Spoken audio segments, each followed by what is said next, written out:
ओ बाबरांना इकडे येऊ नका. खरं तर आक्षेप घेण्यात आलेला होता. आपले सूचक जे आहेत नागेश भोसले त्यांनीच ही सही माझी नसल्याचं सांगितलं होतं. निवडणूक निर्णय अधिकाऱ्यांनी काय नेमका निर्णय दिला आहे? निवडणूक निर्णय अधिकाऱ्यांनी माझा अर्ज फेटाळलेला आहे. पुन्हा एकदा कोण आहे ते? या भाजप बाबरांना खाली की मागची कोण दिसत नाहीये.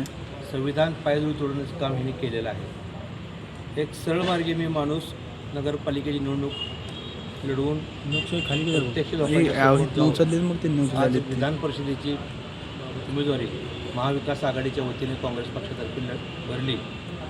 सर्व सूचक प्रत्येकाशी चर्चा करून प्रत्येकाशी समन्वय साधून त्यांच्या सह्या घेतल्या होत्या. प्रत्येकाला मी सांगितलं होतं माझं म्हणणं, परंतु काही टेकायला तुम्ही मला मागं टेकायला वाटत होती की माझ्या काँग्रेसकडे संख्याबळ नाही, महाविकास आघाडीकडे संख्याबळ नाही, किंवा आठवडपेटा करून ह्यांनी माझी उमेदवारी बाद कशी करायची याचा हा प्रयत्न केलेला आहे. पालकमंत्री महोदय, आपला दुःख वाटतं, आपला खेद वाटतो.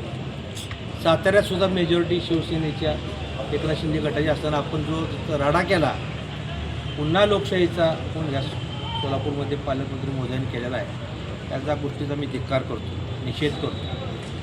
लोकशाही लढताना संख्याबळ आमचं कमी जरी असलं तर आम्ही एकजुटीने लढणार होतो. आणि हे तुम्हाला कळलं होतं की तुमची लोकंसुद्धा तुम्हाला मत देणार नाहीत.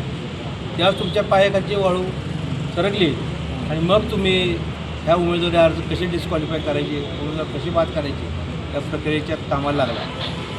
दुःख वाटतं या गोष्टीचं की संविधानाने आमच्यासारख्या उमेदवाराला, मी एक धनगर समाजाचा कार्यकर्ता आहे आणि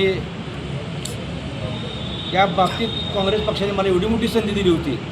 मी 3 पिढ्या काँग्रेस पक्षाचं काम करतो. माझे आजोबा आजी दोघंही स्वातंत्र्य सैनिक होते. माझ्या वडिलांनी आयुष्यभर काँग्रेसचं काम केलं, मी काँग्रेसचं शहर मी काम करतो. आणि मला एवढी मोठी संधी मिळाली असताना हा माझा अतिशय दुःखद दिवस आहे आजचा, की आज या बाबतीचा मी निषेध करतो. अशा प्रकारे जर आपण 25 वर्ष ज्या मित्रासोबत तुम्ही होता त्या मित्रांना शेवटी दगाफटका केला असं वाटतं. त्याची तोंडी बघायची माझी इच्छा नाही त्या माणसाची. मी जाहीर आवाहन करतो, विठ्ठलाच्या पायावरती दोघंही हात ठेवू. तुम्ही सांगा लोकांना मी ह्याच्यावर सही केली नाही म्हणून. मला माझं सगळं गोष्टी मान्य आहेत. स्वतःच्या मुला डोक्यावरती शपथ घेऊन सांगा मी सही केली नाही म्हणून. हे दोषी असेल तर कुठेही फाशी घ्यायला तयार आहे, परंतु केसाने गळा कापला माझा, याचं मला अत्यंत दुःख होतं. पालकमंत्री असं म्हणत आहेत की काँग्रेसकडे उमेदवार, काँग्रेसकडे मतदार नाही आहेत, बोगस सह्या करून ते उमेदवारीला अर्ज भरलेला आहे त्यांनी. तर प्रणिती शिंदेंवरतीच गुन्हा दाखल करावा असं देखील मागणी भाजप आमदारांनी केलेली आहे. भाजप आमदारांचं काय झालं आहे, वाचाळवीर संख्या प्रचंड आहे. माहितीच नाही आणि बाळूच्यात आमदारकी मिळाली, तेव्हा समाजात कसं वागायचं हेच माहीत नाही. त्यांचे आजोबा, त्यांचे काका यांचे विचार घ्या जरा. म्हणा आपण कुठल्या संस्कृतीत वाढलो, हजारो आरोप करण्यापेक्षा आपण आपली पार्श्वभूमी तपासा, आपण कसं बोलताय, काय बोलताय, आणि एका महिलेबद्दल आपण जी गलिच्छ बोलताय त्याबद्दल त्यांचाही आम्ही निषेध करतो. खोटी सही केल्याप्रमाणे आपल्या विरोधात दाखल करण्याचं देखील 100% गुन्हा दाखल केला पाहिजे. कुणी खोटी सही केली त्याची व्हेरिफिकेशन झालं पाहिजे.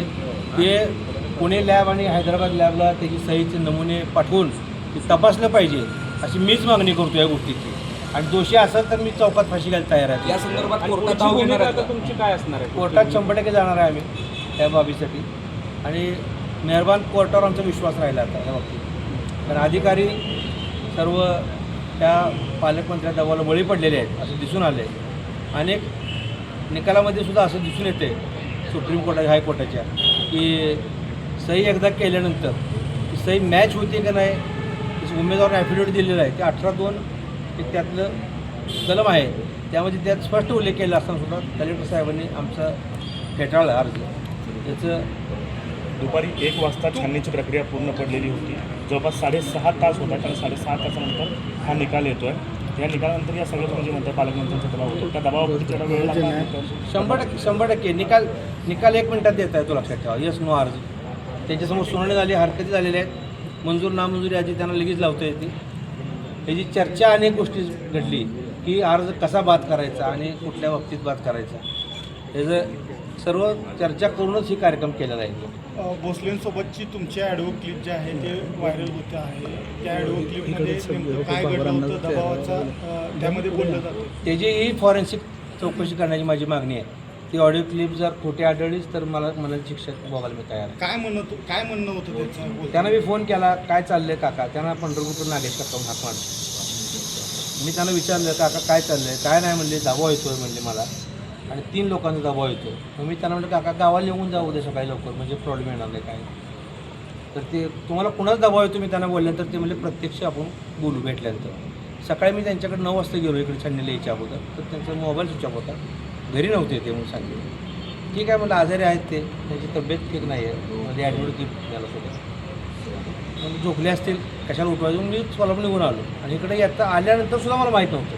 11:30 वाजता जेव्हा हरकतीची सूचना त्यांनी हरकत घेतलेलं पत्र दिलं तेव्हाच मला कळालं की ते असंच हरकत घेतलेली आहे. आपले सहकारी मित्र आहेत राष्ट्रवादी शरद काँग्रेस पवारचे पक्षाचे वसंत नाना देशमुख, त्यांना आता पाठिंबा असणार आहे महाविकास आघाडीचा. तो सर्वोच्च निर्णय प्रदेश काँग्रेस आदरणीय प्रणितताई, आदरणीय सुशीलकुमार शिंदे साहेब आणि जिल्हा काँग्रेस अध्यक्ष, शहर काँग्रेस अध्यक्ष सगळे म्हणून घेतले. ओके.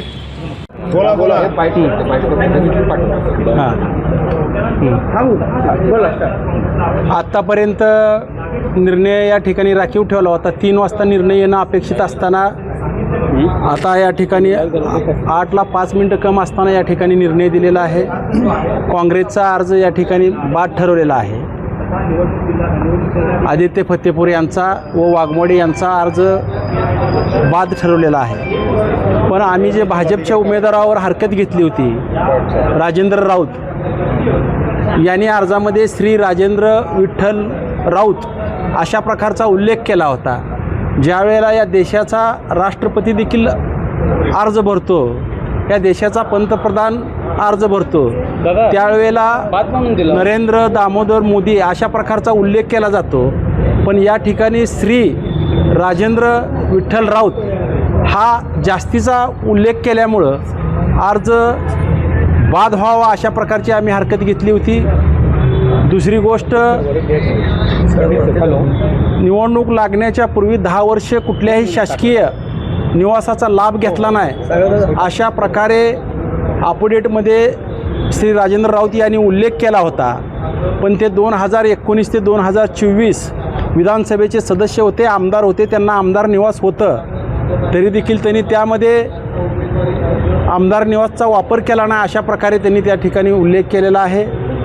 तिसरी गोष्ट, त्यांच्या वयाच्या बाबत देखील तफावत आहे. अशा प्रकारच्या 3 हरकती असताना देखील या ठिकाणी निवडणूक निर्णय अधिकाऱ्यांनी भाजपचे उमेदवार राजेंद्र विठ्ठल राऊत यांच्या बाजूने निर्णय दिलेले आहे. आमची हरकत फेटाळलेली आहे. आम्ही आता या ठिकाणी कोर्टामध्ये दाद मागणार आहे आणि कोर्टामध्ये उमेदवारी अर्ज बाद झाला पाहिजे अशा प्रकारची आम्ही हरकत घेणार.